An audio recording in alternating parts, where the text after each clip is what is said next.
Todos sabemos quién es Barbie, el juguete más popular y exitoso del mundo. Pero ¿sabías que casi no llega a nuestras vidas por ser considerada inmoral? ¿De dónde salió Barbie? ¿Y quién fue la persona responsable de esa idea millonaria que revolucionó la industria del juguete y la vida de tantas niñas con el mensaje de puedes ser lo que quieras ser?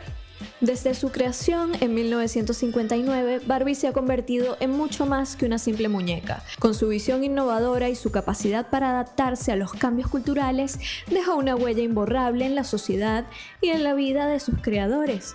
Y por supuesto, en las millones de niñas que jugaron con ella. La historia de Barbie comenzó en la mente creativa de Ruth Handler, una joven mujer nacida en Los Ángeles, California, proveniente de una familia de inmigrantes judíos polacos, que había quedado empobrecida por la adicción al juego de su padre, así que su madre no tuvo más remedio de entregársela a su hermana mayor para que la criara, ya que no tenían dinero. Ruth tuvo una vida muy dura, pero eso la convirtió en una mujer creativa, resiliente, la mujer que contra todo pronóstico cambió la industria del juguete para siempre. En 1938, Ruth Mariana Moskowitz se casó con Elliot Handler, que fue su novio en la secundaria, y con él se mudó a Los Ángeles.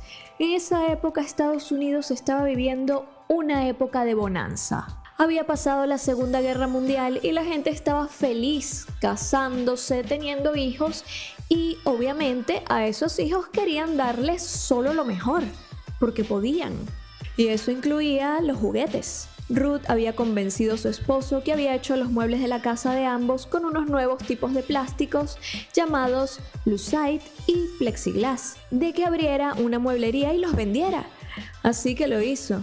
Mientras Ruth se encargaba de las ventas, consiguiendo contratos con empresas como Douglas Aircraft Company, una fábrica de productos aeroespaciales de California. Sencillito al cliente. Pero Ruth no se detuvo ahí. Más tarde decidió con su esposo asociarse con el agente literario Harold Matson, fundando Mattel, fusionando los nombres de ambos hombres, Matt de Matson y el de Elliot.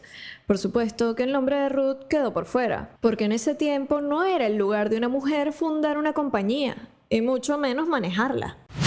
Mattel fue creada en un principio para fabricar marcos para cuadros, pero al renunciar su cofundador Harold Matson por problemas de salud, la compañía decidió tomar otro rumbo, gracias a que la parte de Harold fue vendida a Ruth. Y surgió una gran idea: la fabricación de muebles como los que había diseñado su marido para su casa, pero en miniatura, para casas de muñecas.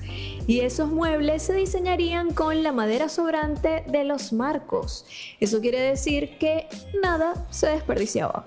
La compañía iba bien, pero aún no había llegado su éxito, hasta que a Elliot se le ocurrió diseñar un ukelele de juguete y lo llamaron Uke-A-Doodle. Ese fue el primer juguete distinto que ofrecía Mattel al mercado de esa época, ganando $30,000, o sea, $250,000 de hoy en día en un año. El Uke-A-Doodle era un éxito, sí, pero un éxito moderado, en comparación con la competencia.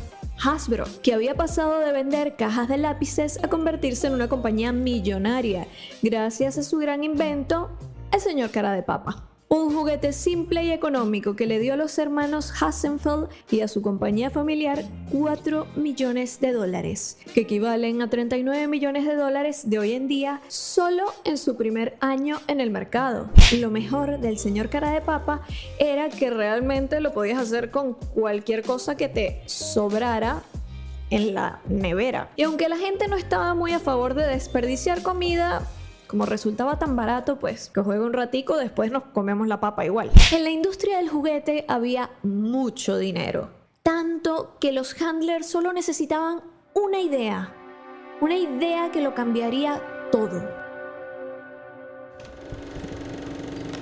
Entre Ruth y Elliot, ella era la más arriesgada, tenía una personalidad fuerte y creativa, y muchas veces hacía dudar a su esposo de sus ideas locas. Pero en términos generales, él la apoyaba porque sabía que entre los dos hacían una fuerza imparable, con el potencial de tener mucho éxito. Así que para competir con Hasbro en las grandes ligas, sabían que había que tomar decisiones grandes y arriesgadas. Fue entonces que, siguiendo los pasos de Hasbro, la primera marca de juguetes que hizo comerciales en la televisión dirigidos a niños, su esposo y ella decidieron patrocinar el show de Mickey Mouse, un nuevo programa de variedades que estaba por estrenarse. Imagínense qué viejo es esto. Y para lograrlo, Mattel tuvo que pagarle a los ejecutivos del show la módica suma de $500,000 de aquella época. O sea, prácticamente el valor que tenía toda su compañía.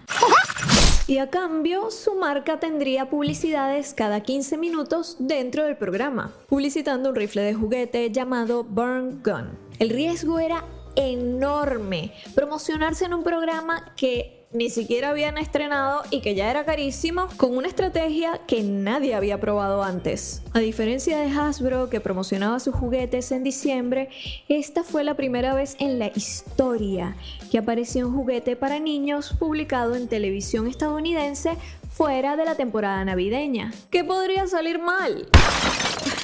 Por suerte para los Handler, la idea arriesgada de Ruth funcionó y el show de Mickey Mouse fue un exitazo. Y con él, el rifle de Mattel se volvió tan popular que la compañía no lograba llenar la gran demanda de pedidos que tenían. Pero la felicidad no duraría mucho. Lamentablemente la venta de juguetes es como la moda. Después de que ya todo el mundo lo tiene, ya no lo vendes más. Así que como ya nadie quería comprar el rifle, Mattel necesitaba una buena idea. Una idea que pudiese perdurar en el tiempo y que se pudiese convertir en el ícono de la empresa. A los 28 años, Ruth Handler no solo dirigía una compañía, sino que también era madre de 2 niños, y al observar a su hija Bárbara jugar con sus muñecas hechas de papel, se dio cuenta de que esas muñecas eran mucho más adultas que las de plástico o porcelana que solían vender en aquella época, que generalmente eran bebés y con las que solo podías jugar a ser mamá. ¿Y quién mejor que Ruth para saber que algunas niñas al crecer iban a querer hacer más que quedarse en la casa cuidando a sus hijos? Ruth sabía por experiencia propia que una cosa es que te digan que debes jugar a ser ama de casa y otra es que solo juegues a eso. Las niñas, así fuese con palos, iban a jugar a hacer otras cosas, más en la infancia, en donde la imaginación es tu mayor herramienta y tu mayor fuente de entretenimiento. Así que para llenar esa necesidad de ser algo más en sus juegos, usaban las muñecas de papel, que de por sí tenían sus limitaciones, como que no se pueden mojar, se arrugan y un largo etcétera. Además que la ropa, que también era de papel, no les quedaba muy bien porque se ponían con pinzas. Yo no sé si ustedes tuvieron alguna vez una muñeca así, yo sí. Era divertido recortarlo, colorear la ropa, pero cuando ya la armabas como que perdí un poco el chiste. Así que después de pasar noches en vela pensando, de la mente de Ruth surgió una idea innovadora, además de millonaria. Ya que cuando su hija Bárbara jugaba con muñecas, proyectaba en ellas sus sueños y aspiraciones, y la visión del futuro que les proporcionaban los juguetes existentes era muy limitada, Ruth empezó a pensar en crear una muñeca tridimensional, además adulta, que desafiara los estereotipos de género de la época. Y por supuesto, le iba a poner Bárbara, Barbie, en honor a su hija. La idea original de Barbie surgió como una figura versátil y ambiciosa que permitiera a las niñas imaginar un futuro sin límites, reflejando el potencial ilimitado de las mujeres. Barbie podía ser presidente, astronauta, maestra, cocinera, sobrecargo, podía bucear o ser una vaquera. De hecho, si querías, podía ser una sirena. Barbie podía hacer lo que quisiera y no había absolutamente nadie que pudiese detenerla. O bueno, sí, cuando irónicamente Barbie decidió ser madre, fue detenida.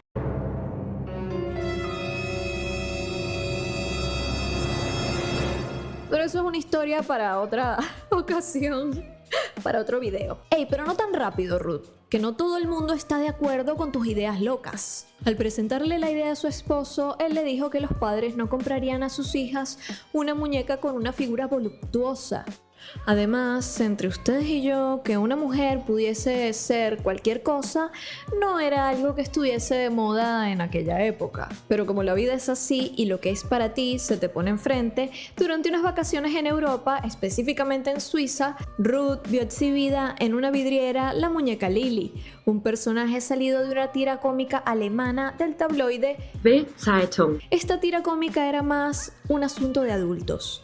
A Lili se le solía sexualizar y mostrar vistiéndose y desvistiéndose, mientras hablaba descaradamente de conseguir un marido rico, irse de fiesta hasta el amanecer o haciendo comentarios inapropiados a hombres. Además, la muñeca Lili era el típico regalo de despedida de soltero, y nada de eso coincidía con la visión de Ruth. Pero aún así, ella le compró la muñeca a su hija Bárbara porque en ese momento ella no sabía la historia detrás. Simplemente la vio como una muñeca muy bonita que casualmente se alineaba con lo que ella quería hacer del otro lado del mundo. Ganaban todos, incluso ustedes. ¿Qué?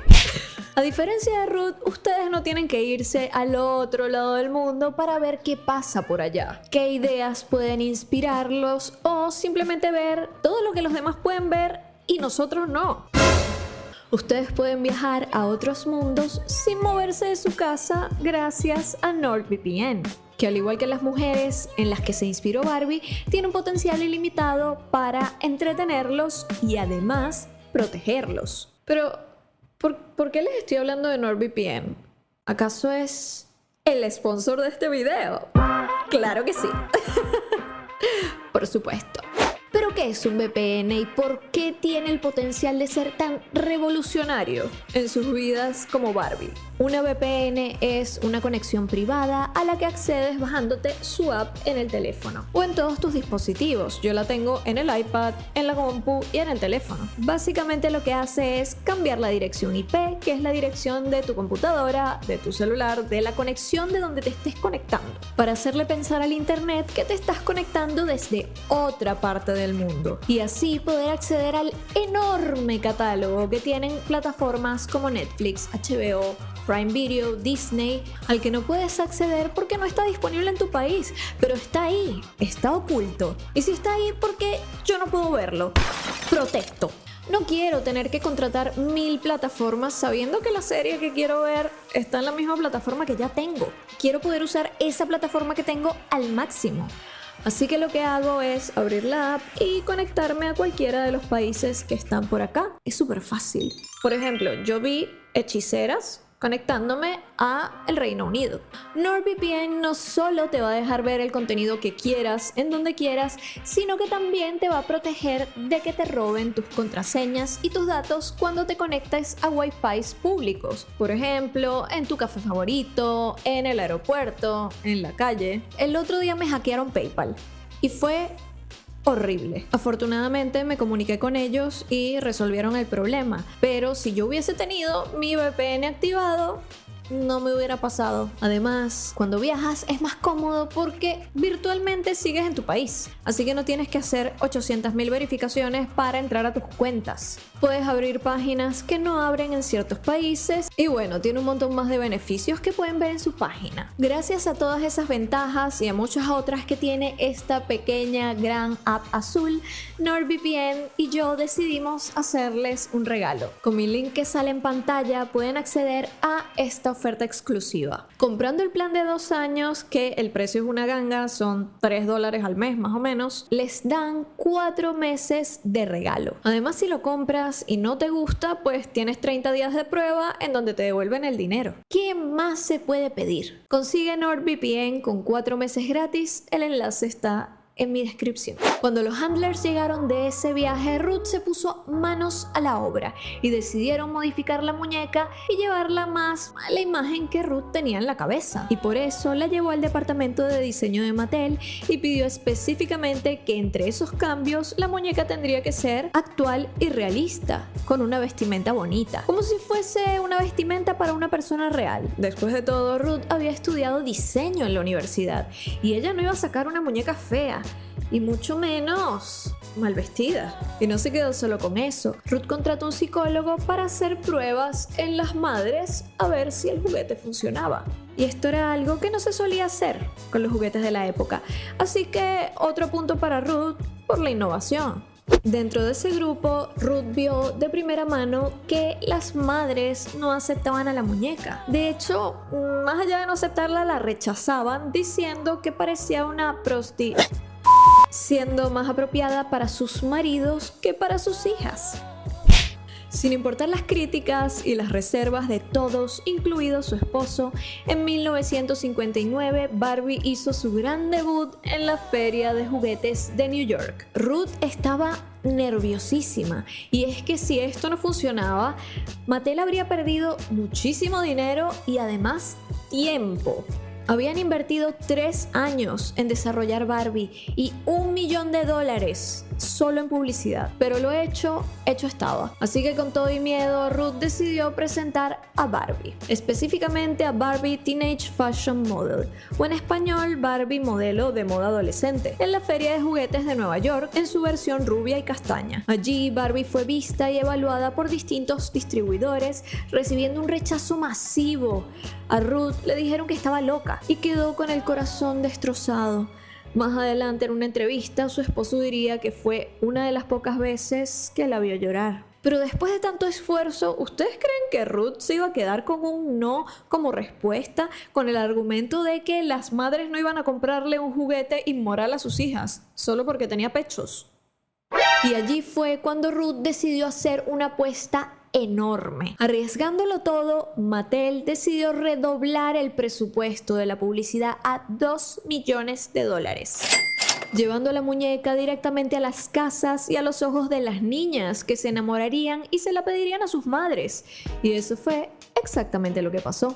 Al igual que Hasbro lo había logrado con la misma estrategia años antes, cuando inventaron al señor cara de papa, Mattel finalmente lo había logrado. Ruth había logrado vender su invento y todas las niñas querían una Barbie. Barbie, you're beautiful. You make me feel. Así que para el primer año se habrían vendido más de 300.000 Barbies, más que cualquier juguete en la historia. Las niñas acogieron a Barbie con entusiasmo y admiración. La muñeca se convirtió en un fenómeno cultural, traspasando las fronteras convencionales de los juguetes para niñas y desafiando los roles de género tradicionales. Barbie se convirtió en un ícono de independencia y ambición, alentándolas a soñar en grande, perseguir sus metas sin restricciones.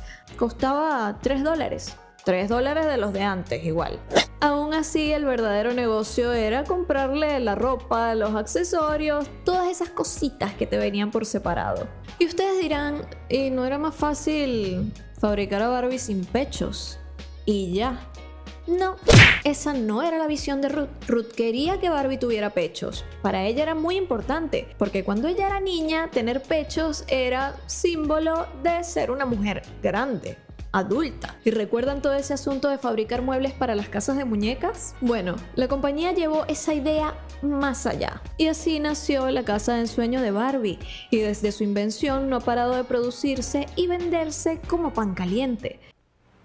Here it is, Barbie's Dream House, the wonderful new house for Mattel's famous Barbie doll. Desde la década de los 60, Mattel ha lanzado diferentes versiones de la casa de Barbie, que ha evolucionado con el tiempo y ha reflejado las tendencias y estilo de vida de la época. Empezaron en 1960 con la casa de Barbie original, que presentaba un diseño simple pero revolucionario. Una casa hecha de cartón, muy diferente a las casas llenas de fantasía que vemos hoy en día. Contaba con habitaciones básicas como una sala de estar y un dormitorio, decorados con tonos tierra propios de la época. Para 1961, los creadores de la muñeca Lily se dieron cuenta de que una gente en Estados Unidos se había robado su idea.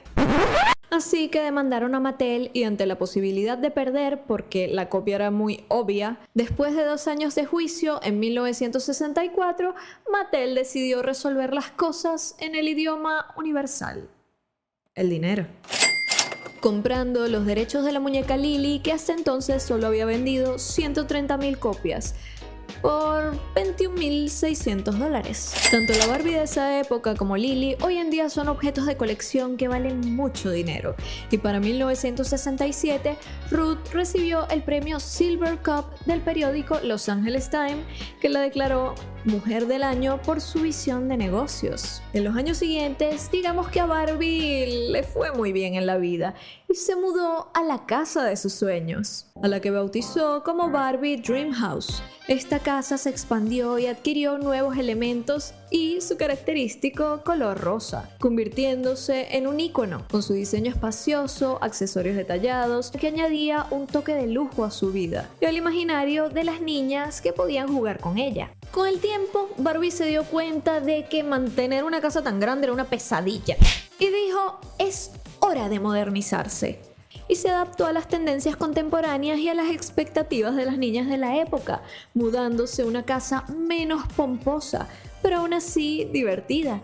Entonces nació la casa de Barbie de la era moderna, y en ella se incluyeron elementos tecnológicos, accesorios actualizados y detalles realistas, que reflejaban las casas que las niñas soñaban algún día poder comprar, con un toque de fantasía. Porque obviamente los niños quieren cosas como bajar de tu habitación directamente a un tobogán y caer en la piscina, y que abajo te esté esperando tu ballena. Por supuesto, no es muy práctico, pero ¿qué arquitecto le va a decir que no a Barbie? Ninguno. Probablemente Barbie fue el arquitecto. La casa de Barbie tuvo varias versiones a través de los años y además Mattel lanzó una línea de productos derivados que han ampliado el universo de la muñeca, desde líneas de moda que permite a las niñas vestir a Barbie según su estilo y preferencias, una línea de vehículos, mascotas, computadoras, ropa para las propias niñas y un amplio etcétera. Porque Barbie trascendió y no se quedó siendo solo una muñeca. Este era un negocio millonario y Mattel no iba a desperdiciarlo. Hasta un avión tuvo Barbie. A ese nivel. Volviendo a su creación, Barbie necesitaba con quién hablar, ¿no? No podíamos pretender que estuviese sola en su mundo. Además, los papás estaban pidiendo un hombre en su vida.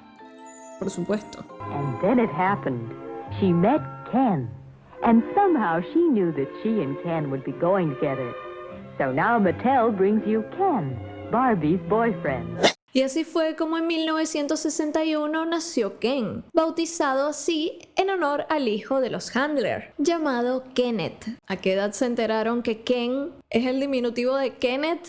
Este muñeco se convirtió en el eterno compañero y novio de Barbie, que hizo su entrada triunfal para acompañarla en todo tipo de situaciones. Now Ken and Barbie meet for lunch at school, go to fraternity parties, and just relax together. Ahora Barbie podía tener novios, casarse o simplemente tener un amigo varón. Empezaron con el Ken que tenía el pelo de plástico pintado y un pequeño traje de baño tan solo por $30 de hoy en día. ¡Ey! Ken era caro. Y de hecho su creación inspiró a la competencia, inspiró a Hasbro, que estaba al borde de la quiebra con el fracaso en la invención del juguete Flover, que no entiendo el fracaso porque yo lo amé. ¿Se acuerdan de Flover? La masa esa verde fue un fracaso, ¡qué locura! Así que después de haber perdido millones de dólares, Hasbro decidió inventar a su versión de Ken, llamado G.I. Joe.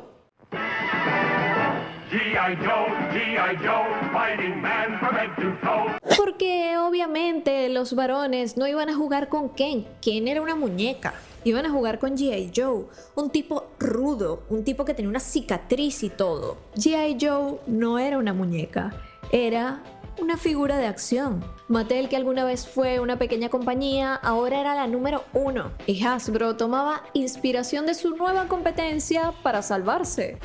Hasbro y Mattel estaban sacando constantemente ideas el uno del otro. Porque si bien G.I. Joe era un juguete estereotípico para varones y Ken era para chicas, Mattel entendió la fortaleza del nuevo muñeco de Hasbro, su flexibilidad. G.I. Joe tenía articulaciones que podías doblar, así que pronto salió a la venta la Barbie articulada. And these bendable legs really look so natural. Y me imagino que se acuerdan, pero las piernas se podían doblar un poquito y la cabeza se le movía de un lado a otro. Nada más, pero bueno. Algo era algo. I always kind of considered myself a fluke because there were no others like me. A pesar del éxito, en casa habían problemas. La hija de Ruth resentía el hecho de que su madre fuese a trabajar y preguntaba que por qué no era como las mamás de los otros niños, que se quedaban en casa. Pero en las palabras propias de Ruth, ella no estaba hecha para dirigir un hogar. Así que la pequeña Bárbara sentía que competía con Barbie por la atención de su madre. Y en cuanto a su hermano menor, pues Kenneth detestaba que el muñeco se llamara como él, porque en el colegio le hacían bullying, sobre todo por la parte en la que Ken no tenía testículos. Unos años después, en 1964, de una madre desconocida nació Skipper, la hermana menor de Barbie. This is Skipper, Barbie's little sister. Que se convirtió en su compañera de juegos y confidente, agregando un toque familiar a la dinámica. Además, Skipper presentaba una imagen un poco más cercana a las niñas. Ella no era dentista o chef, era una estudiante, igual que ellas. And this is Scooter, Skipper's new best friend. Y en 1995 se presentó a Kelly, la hermana pequeña de Barbie, que completó la familia. Yo no sé ustedes, pero Kelly era la hija de Barbie y Ken en mis juegos. La hermana, no sé. No sé los suyos. Ustedes me dirán. Pero como no todo pueden ser éxitos y elogios, Barbie ha enfrentado muchísimas críticas y controversias. Para los años 60, la lucha feminista atacó a la muñeca por la representación poco realista del cuerpo y su aspecto en general. Para el movimiento feminista, Barbie era una representación de una mujer bastante sexista. Ruth, siendo una mujer poderosa e independiente por sí misma, sabía que obviamente en el fondo las protestas tenían algo de razón. Y más adelante diría en una entrevista que el diseño de la muñeca era simplemente un reflejo de la época y el mundo en el que vivían. I never dreamed of trying to change the world. I wanted to show the world as it is. And at that time, there were no women doctors. Pero Mattel sabía recibir críticas y usarlas para hacer algo mejor. Así que hicieron a Barbie un poco más real. Así que ante la crítica la respuesta fue espectacular. La crítica hizo a Barbie más fuerte, más inteligente, autosuficiente. La crítica mejoró a la muñeca. La crítica hizo a Barbie una profesional. En los años siguientes, Barbie tuvo cientos de carreras e incluso aterrizó en la Luna, mucho antes que el Apolo 11. Sin embargo, como dijo Ruth, estos juguetes eran un producto de su época, una época bastante racista. Así que con la falta de diversidad en sus primeras versiones y el movimiento por los derechos civiles en Estados Unidos, algunos opinaban que la muñeca daba el mensaje de que, claro, sí, podía hacer lo que quisiera hacer, mientras fueses blanca y delgada. Así que Mattel respondió a eso sacando al mercado a su primera Barbie afroamericana, llamada Christy, en 1968, y fue todo un éxito. Además, si la ven, tiene un toque especial. Tenía pestañas. Las ventas de Mattel estaban por las nubes. Habían ganado $180 millones, lo que equivale a $1.500 millones actuales. Con la llegada de una nueva época llegaron días oscuros para el matrimonio Handler y para Mattel. En 1970, Ruth fue sometida a una mastectomía de uno de sus senos, consecuencia del cáncer de mama. En sus propias palabras, Ruth dijo: "El cáncer de mama me destruyó la confianza en mí misma. Mi propia imagen se rompió en pedazos. Quería mantener mi femineidad en un mundo de hombres". Irónicamente, en el inicio, Ruth había peleado porque Barbie tuviese pechos de mujer. Ahora, Ruth peleaba por lo mismo, pero para ella. Pero Ruth no dejó que su diagnóstico la destruyera. Por suerte había sobrevivido y seguía siendo una mujer creativa. Así que al no conseguir un reemplazo aceptable para el seno que había perdido, pues decidió inventarlo ella misma. Y así fue como la madre de Barbie también se convirtió en la madre de los implantes mamarios como los conocemos hoy en día. ¿Se lo esperaban? Yo no. Todo eso lo pensó Ruth después de su operación, en donde se dio cuenta de que primero el implante no se parecía a su seno natural y después era incómodo. Así que, como siempre supo hacer, Ruth creó su próximo emprendimiento, una fábrica de prótesis mamarias llamada Nearly Me. o casi yo, teniendo muchísimo éxito entre las mujeres que como ellas habían luchado contra el cáncer. Durante toda la lucha por sobrevivir, la vida decidió darle otro golpe a Ruth y a su familia. En 1974, la Comisión de Bolsa y Valores acusaba a Mattel de falsificar su contabilidad para dar la apariencia de que la empresa hacía más dinero del que realmente hacía y así subir el precio de sus acciones. Pero ¿quién era el culpable de este desastre y quién iba a pagar las consecuencias? Lamentablemente, Ruth y 5 ejecutivos más. Ella aseguró que era inocente y que el cáncer la había distraído de estar pendiente de lo que se hacía en su empresa. Y todo esto era culpa de la alta gerencia dentro de Mattel. Aún así, enfrentó un juicio que duró 4 años, que amenazaba con ponerla tras las rejas por 41 años más. Cansada de batallar en la corte y contra el cáncer, Ruth decidió aceptar los cargos en 1978. Por suerte, eso hizo que la sentencia fuese drásticamente más suave, quizás por el hecho de ser mujer, no lo sabemos, quizás por declararse culpable. El hecho es que el juez solo la condenó a hacer 2.500 horas de servicio comunitario por año durante 5 años y a pagar una multa de $57,000. Sobre este asunto, años después, en una entrevista con CBS, ella dijo que ella en particular no hizo nada ilegal, pero que cometió el error de, cuando lo supo, no despedir y denunciar a las personas que lo estaban haciendo. Pero aún así, este juicio destruyó todo por lo que ella y Elliot habían trabajado. Porque sí, eran millonarios, pero Mattel era su bebé. Ambos tuvieron que abandonar su amada empresa que tardaron 30 años en construir y llevar al éxito por orden de la corte, que exigió que Mattel fuese reestructurada y trajera más personas de afuera para trabajar en la junta directiva. Lo que también fue devastador fue la caída de las acciones de Mattel, que costaban $52, un precio inflado que creó este problema en primer lugar, a un número absolutamente ridículo: $2. Los inversionistas estaban furiosos, o sea, cualquiera podía ser accionista de Mattel. Así que para reparar los daños, Ruth y Elliot pagaron a los inversionistas 2.5 millones de acciones de su propiedad, que eran básicamente la mitad de las acciones que el matrimonio poseía. Y así fue como para 1980 el asunto quedó finalmente en el pasado, cuando Elliot y Ruth decidieron vender las acciones que les quedaban por $18 millones de aquella época.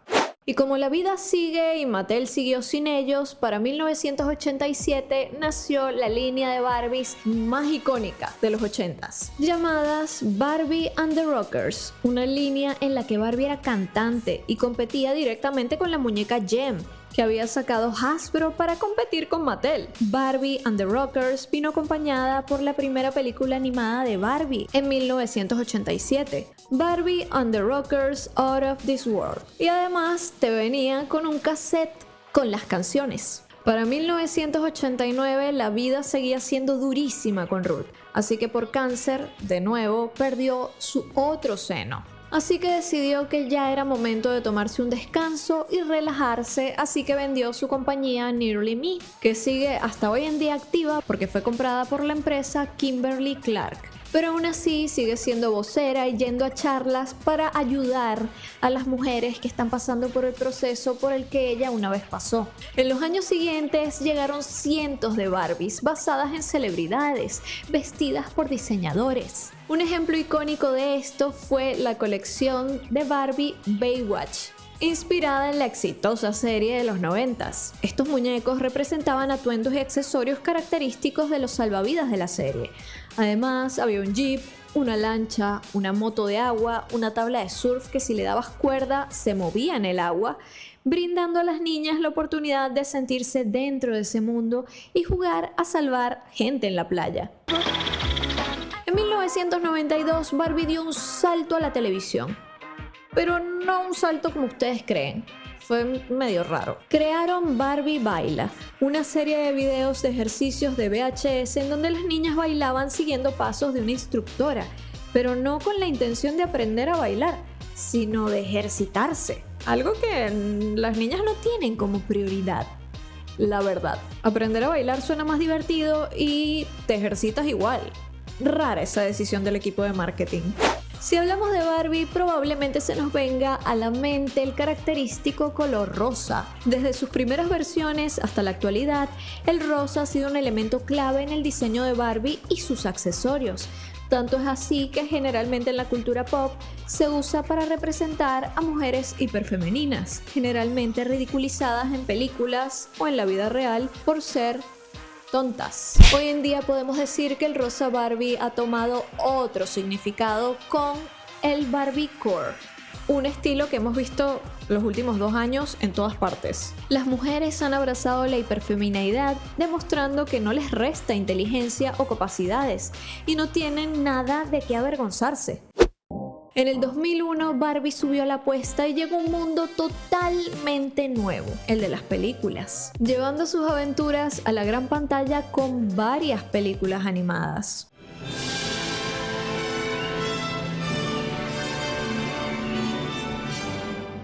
La primera película de Barbie en dominar el mundo fue Barbie en el Cascanueces, y por supuesto con la peli también salieron los personajes a la venta. Para esta película los creadores de Barbie no iban a hacer cualquier cosa. Después de todo era el debut en el cine, y de esto dependía tener un universo cinematográfico exitoso. Así que contrataron a Peter Martins, el maestro jefe del New York City Ballet, que se encargó de la coreografía.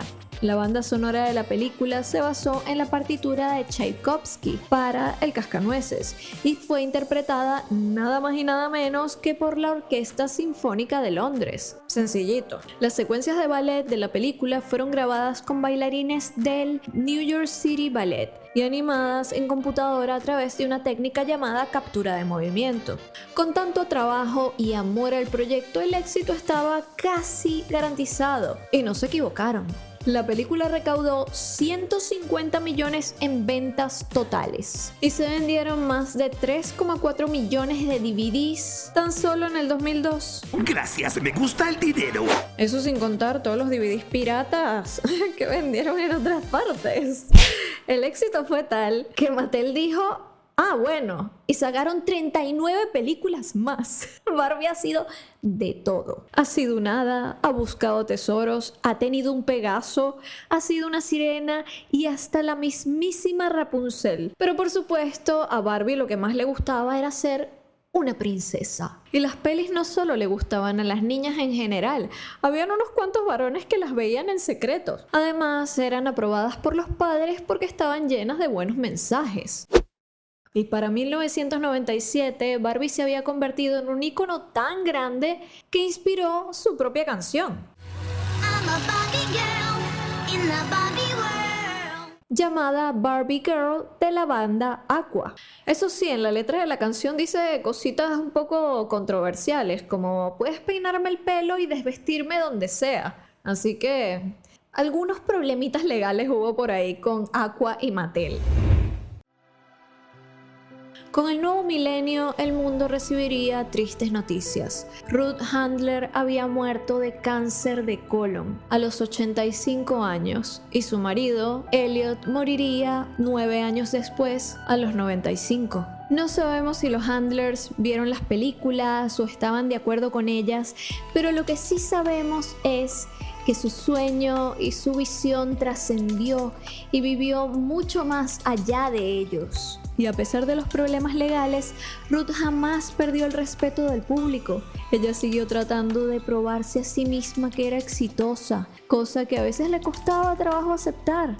Siguió siendo reconocida y ganó distintos premios tanto por Barbie como por su trabajo con los implantes mamarios. Y en cuanto a Barbie, en la actualidad no se quedó solo en el público infantil, había que expandirse aún más. Y en la época de la nostalgia y el refrito, ¿por qué no hacer una película de Barbie? ¿Por qué no hacer una película que le hablara directamente a todas esas niñas que crecieron jugando Barbies y que ya eran adultas, jóvenes, madres, abuelas, de todo? Así que en el 2009 se anunció que venía la película, bajo el sello Universal Pictures.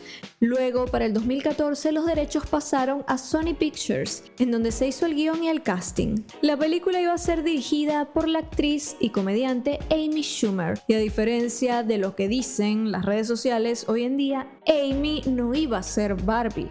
Barbie iba a ser nada más y nada menos que Anne Hathaway. Por razones que desconocemos, el proyecto no prosperó con Sony, así que los derechos pasaron a Warner Bros., en donde por fin se hizo. Así que en el 2023 se estrenó la película de Barbie. Esta vez el asunto no era animado, era un live action con una o muchas Barbies de carne y hueso, de todos los tamaños y colores, dejando atrás el clásico estereotipo de la muñeca tan criticado en el pasado. Aún así, esta gente fue inteligente y no se fueron directamente a lo que están haciendo todos los estudios últimamente, que es cambiar a su personaje principal por completo, para ser políticamente correctos o inclusivos. Porque seamos sinceros, pueden haber 800.000 millones de Barbies, pero cuando uno piensa en Barbie, piensa en la Barbie clásica rubia platinada. Ella es el icono de Barbie. Así que si cambiaban esto, probablemente la gente iba a estar muy molesta. Así que ¿quién mejor para protagonizar esta película que Margot Robbie? Interpretando a la Barbie estereotípica. Margot es una excelente actriz, con una belleza digna de ser esta muñeca. No habría pensado en nadie más perfecto para el papel, y acompañándola en el protagónico está Ryan Gosling como Ken, que en un principio, cuando veíamos las promos, todo el mundo decía que era demasiado viejo para ser Ken, pero que al final lo hizo excelente y se robó el show por completo. La elección de directora para este proyecto dejó a muchos con altas expectativas y algunas dudas. Greta Gerwig, una directora, actriz y guionista estadounidense que tiene un estilo particular llamado mumblecore, fue la elección del estudio. Un estilo que no vas a ver en películas comerciales, sino más bien en cine independiente y de bajo presupuesto, en donde se enfoca más en las conversaciones de los personajes y no tanto en la acción. Ahora todo tiene sentido. Y para el guión de Barbie presentó una propuesta bastante feminista en donde satirizaban el mundo como lo conocemos hoy en día y parodiaban el trato que reciben en él las mujeres, planteando un mundo al revés, un mundo en donde las mujeres gobiernan y los hombres están prácticamente de espectadores, simplemente esperando ser el interés amoroso de alguien. Y el villano del asunto es la misma compañía que comercializó Barbie toda la vida, Mattel. Irónicamente, esta compañía está manejada enteramente por hombres y logra con éxito burlarse de sí misma. Muy bien por Mattel. Cuando Greta le presentó el guión a Margot Robbie, lo amó de tal forma que se convirtió también en productora de la película junto con su casa productora Lucky Charms Entertainment. Aún así, no estaba segura de que el estudio fuese a aprobar un guión que ridiculizara el patriarcado. Por suerte para algunos y por desgracia para otros, Barbie vio la luz en los cines en el 2023, siendo un éxito en taquilla, y hasta la fecha ha recaudado alrededor de $1.200 millones, dándole un respiro a la industria del cine que estaba bastante ahorcada después de la pandemia y trayendo consigo la revolución del rosado. Mujeres y hombres de todas las edades asistieron a las salas de cine vestidos de este color, se tomaron la foto en la caja de Barbie y vivieron la nostalgia de su infancia viendo actuar a su muñeca favorita. Esto incluso le permitió a varones, a los que jamás le dejaron jugar con Barbies, sentirse partícipes de un mundo al que siempre tuvieron que ver de lejos siendo espectadores. Barbie fue una película profunda e inesperadamente musical, con actuaciones impecables, que se llevó en su mayoría críticas buenas por parte de los medios. Y por supuesto, nunca faltó la gente que criticó la película sin ni siquiera verla. Barbie, además de servirle como publicidad inesperada a la película Oppenheimer, movió la economía de distintos países que no tenían nada que ver con Mattel. Todas las marcas sacaron su tajada y todos los artículos rosados tenían descuento, pero sin duda los que más vendieron fueron las pinturerías. Sí, las pinturerías. Porque para los decorados de esta película, que por cierto son todos construidos, nada de pantalla verde, usaron rosa fluorescente, el tono exacto de rosa perteneciente a la marca de pinturas Rosco, agotado en todo el mundo. A pesar del éxito masivo de Barbie, pues no todo fueron halagos. Algunas personas más conservadoras dijeron que el mensaje que le daba a las niñas era de odio hacia los hombres. E incluso la película fue prohibida en países como el Líbano y Kuwait por ofender la moral pública. En términos generales, a mí me gustó la película, pero sentí que me iba a gustar más. Salí del cine sintiendo que faltó algo. Y vamos a ver si ustedes opinan lo mismo que yo. Me habría gustado que Barbie hubiese tenido más aventuras en el mundo real, tipo en la película Encantada. Le habría agregado comedia, siento que fue una película de puras conversaciones y un discurso eterno y repetitivo, que ahora viendo el estilo de la directora, pues todo tiene sentido. Habían personajes innecesarios como el empleado de Mattel que llegó hasta el final de la película y realmente no pintaba nada ahí. Yo esperaba que él sirviera de representación del hombre que no es machista ni estereotipado, pero no. Pero al menos tuvimos a Alan. También me habría gustado que desarrollaran más a Ken, porque irónicamente es el mejor personaje de la película. Y finalmente la pelea con la gente de Mattel se resolvió muy fácil. Fue como, hablemos, listo, ya, chao. Más allá de todo eso, la peli de Barbie fue una gran experiencia para lo femenino, para abrazar la femineidad con orgullo. No importa cuánto critiquen en las redes a todas las personas que fueron a verla vestidas de rosa. Fue una experiencia linda, que nos recuerda lo felices que fuimos jugando con esa muñeca. La historia de Barbie es una historia de evolución, innovación y creatividad.